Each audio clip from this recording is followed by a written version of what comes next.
sa layuning mas paigtingin ang kampanya kontra kriminalidad. Formal na inilunsad ng Police Regional Office 6 ang ika-31 Crime Prevention Week sa Iloilo City.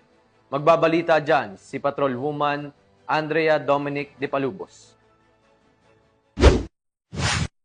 Sa layuning mapalakas ang kampanya kontra krimen, matagumpay na isinagawa ng Police Regional Office 6 ang kick-off ceremony ng ika-31 National Crime Prevention Week sa La Paz National High School, Iloilo City nito lamang ika-1 ng Setyembre taong kasalukuyan. Ang aktibidad ay dinaluhan ni Attorney Jerome B. Asuga, Regional Director ng NAPOLCOM Region 6, bilang tagapagsalita kung saan kanyang binigyang diin ang kahalagahan ng pagtutulungan ng komunidad, paaralan at kapulisan sa pagsusulong ng isang ligtas at mapayapang lipunan. Ibinida rin sa programa ang mga makabuluhang talakayan ukol sa Anti-Bullying Act, Safe Spaces Act at mga crime prevention tips na layuning imulat ang kabataan sa mga karapatan nila at mga hakbang para makaiwas sa krimen maging bilang biktima o salarin. Isinagawa rin ang 911 5-minute response policy simulation na nagpapakita ng kakayahan ng kapulisan na agad tumugon sa mga emerhensya.